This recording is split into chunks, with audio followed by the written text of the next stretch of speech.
Okay, guys, I'm here to review WrestleMania 18. This aired on March the 17th, 2002 from the SkyDome in Toronto, Canada. Our first match is for the WWE Intercontinental Championship. William Regal versus Rob Van Dam. This is a 1.5 star match. Not a bad match.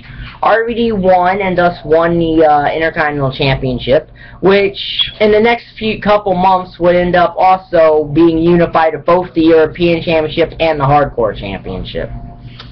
So, and by the way, William Regal, this was his last WrestleMania appearance. He's 0-2 overall at the show.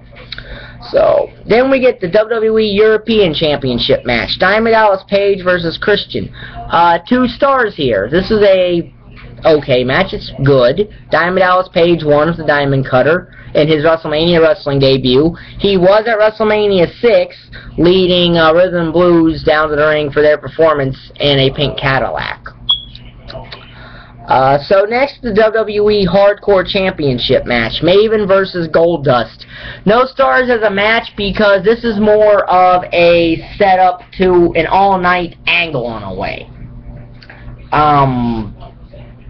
Because Spike Dudley, using the 24/7 rule, would win this actual match, and then that set off a series of events where Hurricane won the title, Mighty Molly won the Hardcore title, Christian won the Hardcore title, and then Maven won the Hardcore title.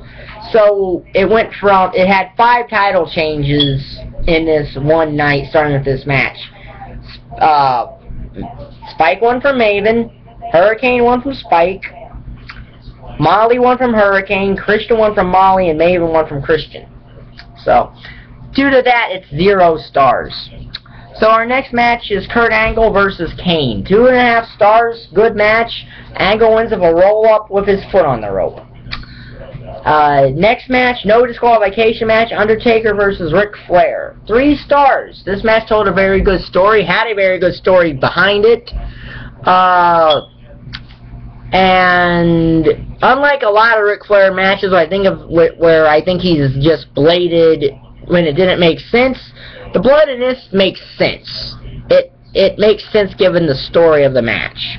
But Taker went to 9-0 at WrestleMania, and this is when they finally started realizing that they had something with Taker never losing at WrestleMania. But good match nonetheless. 3 stars. Next, odd placement on the card, but it's Edge versus Booker T, and this match came about and was on this show because Edge had beat Booker T out for a Japanese shampoo commercial. Okay, that's at least a reason for a match. I've seen dumber reasons to have a match in my life, so this is at least a reason. Yeah, it's a dumb reason, but it's a better reason. It's at least a reason, even if it's dumb. But Edge wins after a very good finishing sequence, and 1.5 stars. Next match is Stone Cold Steve Austin versus Scott Hall. 1 star, and this is essentially almost a handicap match because it's Austin versus Hall and Nash, even though it's just Hall's doing the match. They put Nash outside because for some reason they couldn't find something for Kevin Nash to do at WrestleMania, even though they found something for Hall and Hogan to do. They couldn't find anything for Nash to do. I would have given Nash a rematch with Taker myself from WrestleMania 12, but that's just me. So, Austin won after 4 stunners. Next is a 4-corner elimination match for the WWE Tag Team Championship. Billy and Chuck versus the Hardy Boys versus the Dudley Boyz versus the APA. And this is the last video that this Tag Team Championship will be called the WWE Tag Team Championship. It'll be started to be called the World Tag Team Championship, technically starting with WrestleMania 19 onward. But it's, like I said, it's Billy and Chuck versus the Hardy Boys versus the Dudley Boyz versus the APA. 1.5 stars. And it's really, after the APA is gone, this is actually when this match is actually better. But it's 1.5 stars, Billy and Chuck winning. And this would be Billy Gunn's final WrestleMania appearance to WrestleMania 30. Last year. That's cool. So next is ultimately what I think this WrestleMania was centered around. The Rock versus Hollywood Hulk Hogan. 5-star classic. Definitely not Hogan's best WrestleMania match. That is still WrestleMania 3. But an okay match, but a very good match here. This is probably Rock's best WrestleMania match, unless 19 is up there, but this is probably his best one. This had the unwarranted side effect of essentially killing the NWO angle in the WWE, because this match turned Hogan face. Like, I always knew it would, because the crowd would turn Hogan face, and they essentially did.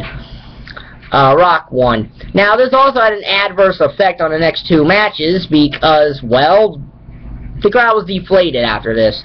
Next two matches. First of those next two, triple threat match for WWE Women's Championship. Jazz versus Trish Stratus versus Lita. Half-star match. Jazz wins with a Fisherman's Buster off the top rope. Very good spot for a women's match. But again, because of the match that preceded it, crowd was dead and didn't care.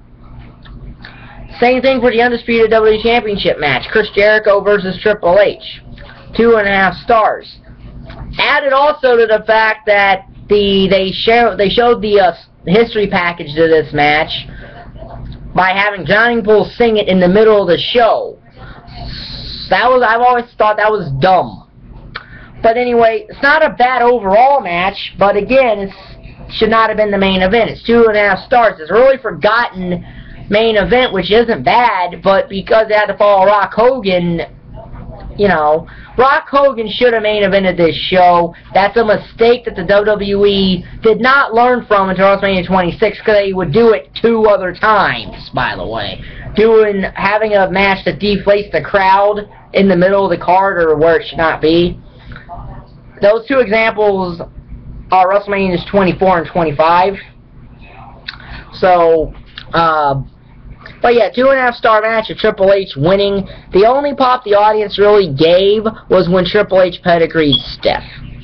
So, out of a possible 55 stars, this WrestleMania gets a 21.5 or 21.5. So, it's a very high C-. Very high C-. As it's very close to being a C, as it's very close to being 50%. So, which is how I get my letter ratings, by the way. So next will be WrestleMania 19, which again has a match that involving Hogan that I could make an argument for, could main event, but I'll get to that when I get WrestleMania 19. That'll probably be uploaded, probably Monday.